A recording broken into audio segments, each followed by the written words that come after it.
Hi, I'm Nikki Jordan. Let me tell you about why I'm so passionate about Ayurveda as it relates to my own life, and I'm going to share some things with you. And then hopefully you can figure out whether it's going to be right for you. I will start by saying that I fully believe that in this life we have to be our own health detective. I learned that early on in my 20s. I was living in Hong Kong.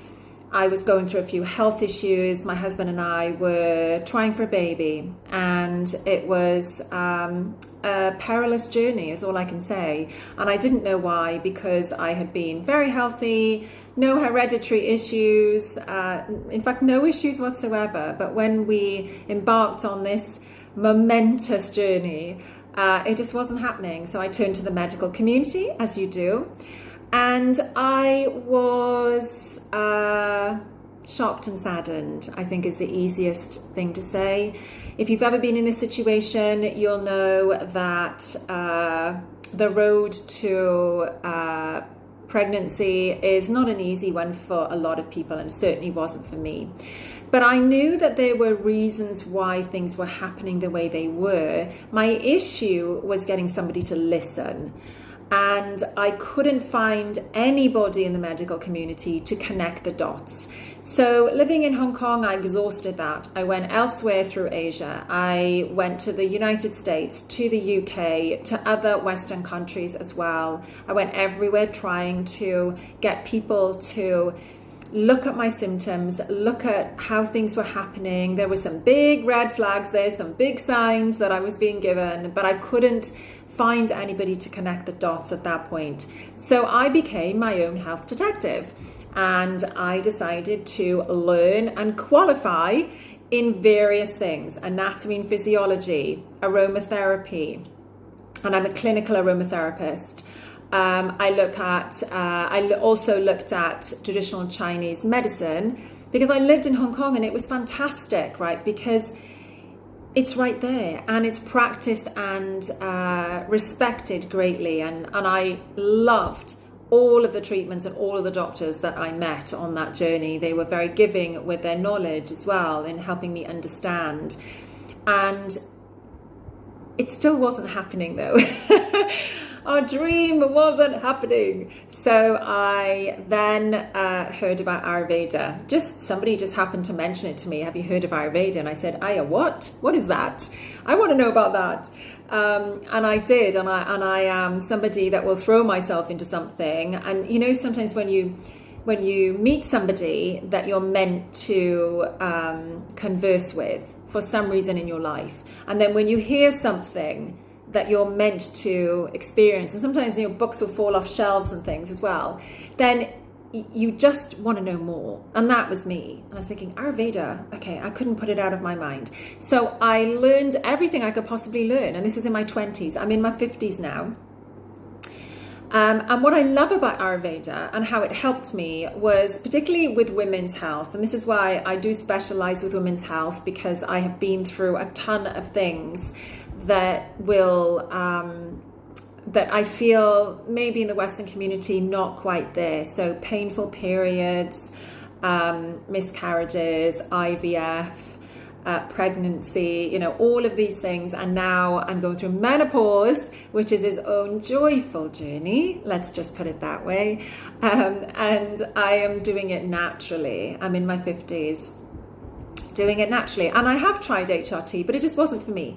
So what I love about Ayurveda is that it looks at the whole body as a whole, okay, which is different to Western medicine.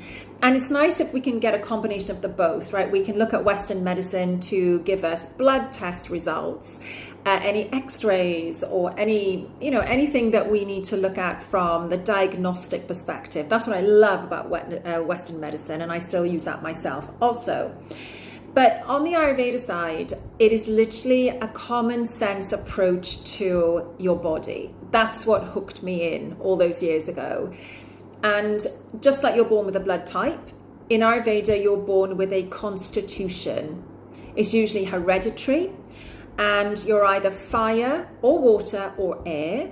You could also be two of those, like you could be fire and air, or the others, or you could be 3, okay? But it's what you're born with, it's your baseline.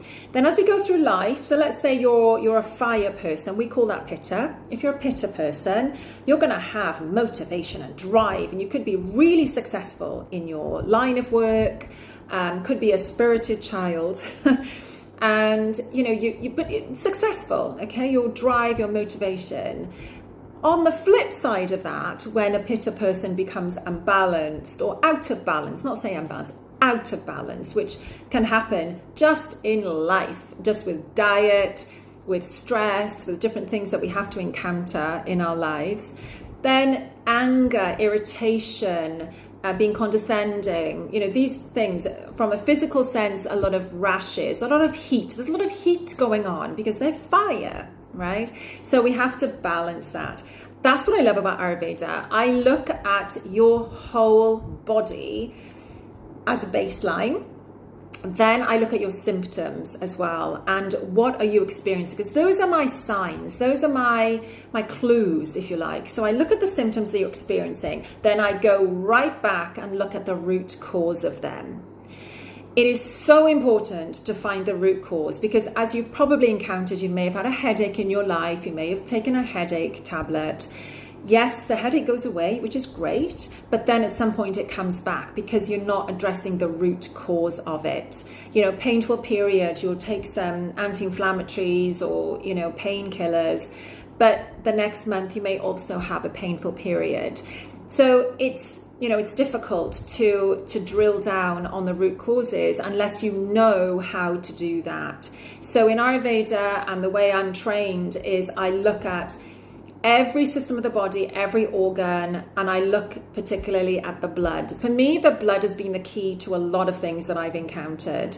And had I known years ago that my miscarriages and my difficulty with taking a pregnancy to term was actually a tropical disease that I'd contracted in my early 20s, I did raise it in the medical community, but nobody would connect it for me. That was the reason, and it attacked my blood. And that was the thing that I found out nearly 30 years later. Really wish I'd known it beforehand. But so Ayurveda, I look at a very simple way to help people.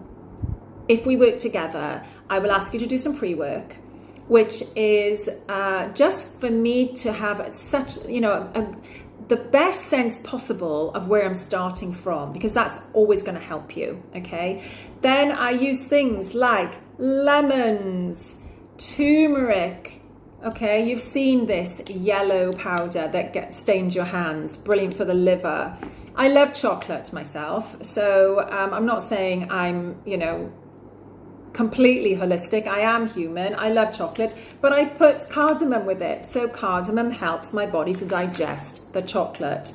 I use ginger. Ginger is an amazing root, and it will help the digestive system in many, many different ways. And this other one, which I love, is aloe vera. You can grow aloe vera yourself. It's really, really easy. It grows very fast. It's amazing for the pitta types that I alluded to earlier, for any type of rashes, or I live in the tropics, very hot and humid here, so I use a lot of aloe vera. And then this one I grow myself. This is Indian borage. And if you were to smell it, you could smell that it's very sagey. It's going to have certain properties. And through, these and many different herbs, I've been able to get my menopause under control. And, it's a much more fun experience. I come up with blends for people, and then you'll take a tea twice a day or 3 times a day. I'll give advice in terms of your diet and your lifestyle, because certain things will help us and hinder us. Okay, so if all of this appeals to you and you want to get a handle on your own health, do get in touch. I would love to go on this journey with you, and let's see what we can do together.